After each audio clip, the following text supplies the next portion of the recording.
Good day, everyone. For teleSUR, I'm Cody Weddle in Caracas, Venezuela. The United States Department of Justice has admitted that police in Ferguson, Missouri are guilty of systematic discrimination against African Americans. The revelations come from a Justice Department report that is expected to be released on Wednesday. The findings show that 93% of those arrested by Ferguson police are African American, while only 67% of the population is actually black. The report's investigation was prompted after a white police officer shot and killed unarmed African-American teenager Michael Brown last August. The officer who shot Brown, Darren Wilson, was absolved of any wrongdoing, something that sparked massive international protests.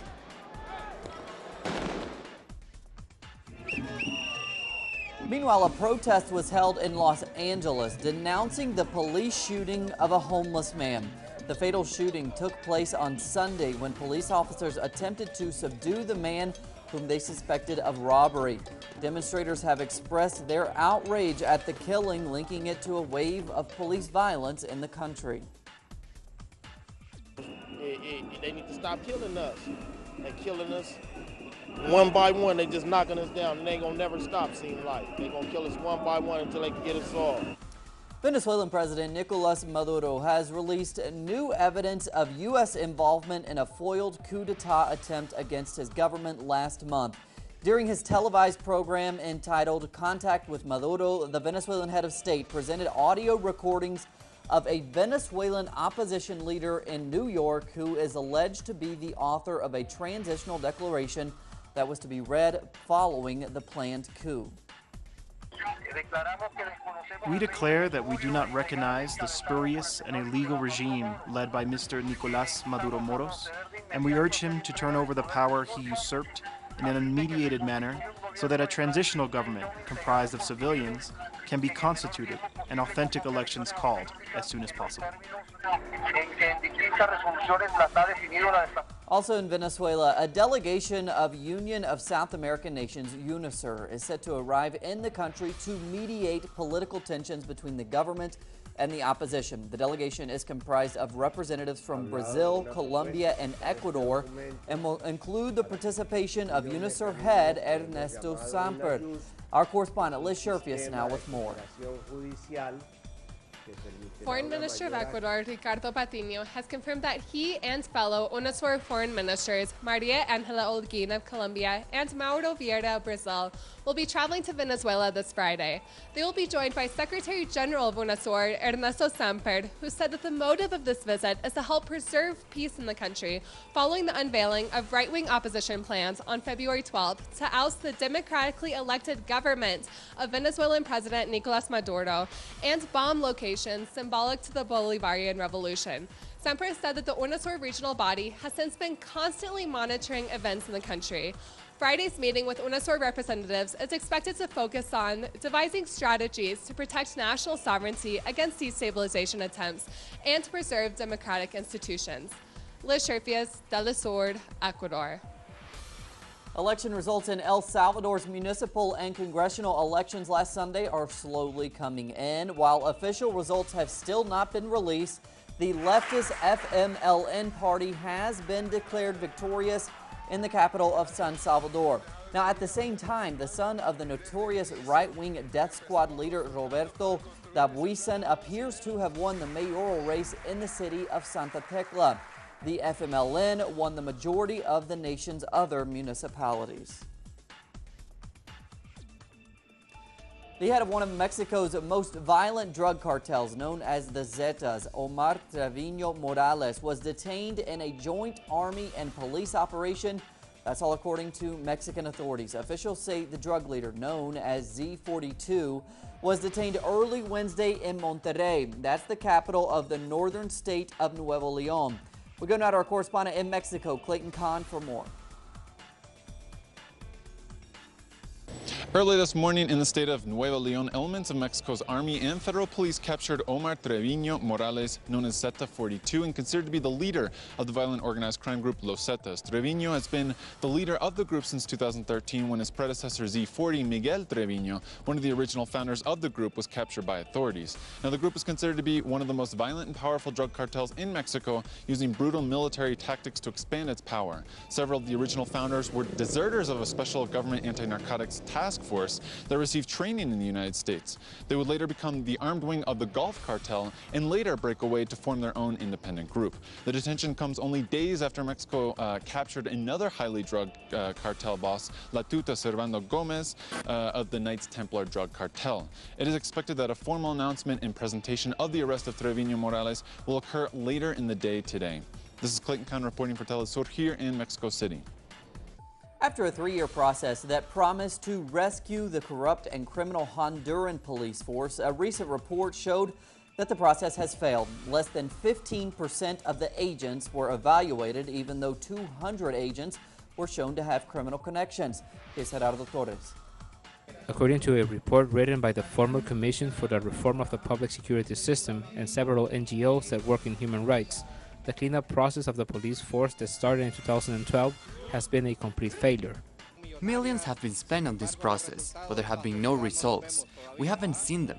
It hasn't been effective. We see many police involved in criminal activities, and if there had really been a cleaning up, what is happening to these police? Less than 15% of the police were submitted to toxicology tests and financial evaluation, meaning 1,814 agents of the total 12,000 agents. Of the police evaluated, 200 were proven to have connections with crime, but none were fired or punished, only transferred. The only firings that took place had to do with age and physical condition. We can see that the cleanup process of the police was at first just an internal conflict among high-ranking officials to control power within the police. Some police were fired, but only those in the lower ranks. The whole process, instead of improving the image of the national police as a public force able to prevent crime, has instead weakened the institution even more. The evaluation process still hasn't looked at the higher-up officials, with the government spending more than $7 million with no results. The report demands the government change its strategy and begin a real cleanup process as a fundamental step to regaining security in the country. Gerardo Torres, teleSUR, Central America. A gas blast in a rebel-held region of eastern Ukraine has left many trapped and feared dead. The blast occurred at the Siadyoko coal mine in Donetsk, Ukraine. Rescuers have been reported that the chances for survivors are slim. There have been conflicting reports on the number of deaths and those injured, but some estimates put the figures at dozens. In Greece, as the left-wing government seeks to eradicate the humanitarian crisis, as they call it, 300,000 of the poorest Greeks will receive food vouchers. Greece's new ruling party, Syriza, used its first legislative act in parliament to confront what it refers to as the country's so-called humanitarian crisis, offered free food and electricity to the most impoverished. The crisis was created in part by years of harsh austerity measures. Prime Minister Alexis Tsipras says that it is his government's duty to eradicate poverty while remaining committed to balancing the budget. Former CIA Director in the United States, David Petraeus, has entered a plea deal with U.S. federal prosecutors for sharing classified secrets. Reports indicate that Petraeus will admit guilt on a single misdemeanor count of the unauthorized removal and retention of classified material. The plea bargain comes in order to avoid a trial which could make the details of Petraeus' extramarital affair public.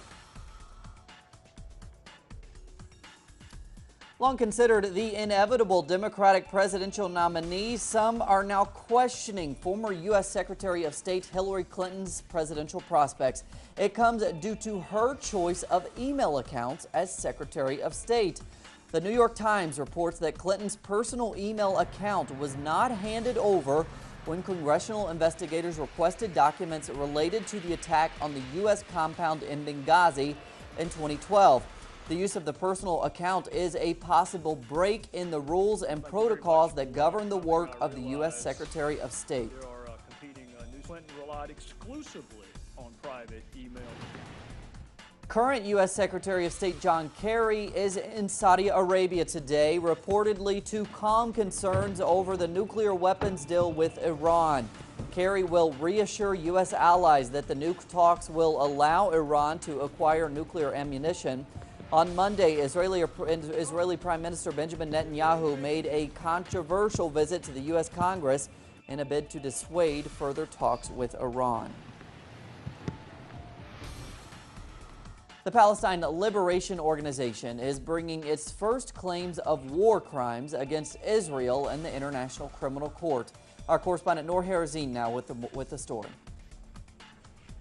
Officials in the PLO said yesterday that the PLO will be filing their first war crimes complaints against Israel in the ICC starting on the 1st of April. And such news is making the people of Gaza happy and excited to seek justice for the crimes committed in the Gaza Strip during the latest Israeli summer offensive on Gaza. One of these examples is Bakr family, who lost 4 children while they were playing football on the beach, and an Israeli naval boat targeted them twice. Meanwhile, in the Gaza Strip, the PA gave half of the salary to some of their employees as they are facing a very bad financial problem because Israel is still holding the Palestinian tax money after Palestine seek to join the ICC and the Interpol.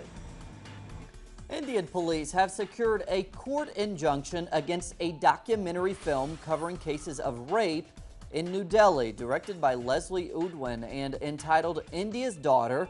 The film includes an interview with a gang rapist on death row. 2 cases against the film have been registered by police in Delhi, alleging a breach of India's penal code with respect to the interview. Udwin has appealed to Indian Prime Minister Narendra Modi to allow the film to be broadcast. A new song called Tusi Mame has launched in Nairobi, Kenya by various artists across Africa in order to protect the continent's elephants.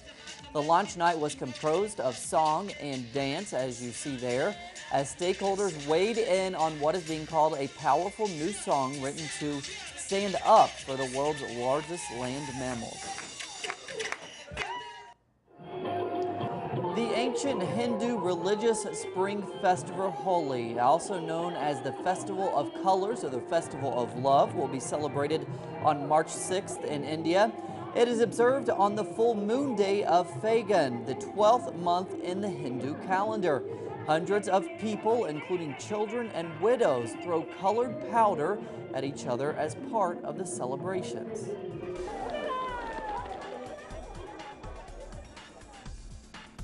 More on those stories and others at our website, telesurtv.net/English for teleSUR English. I'm Cody Weddle. Have a great day.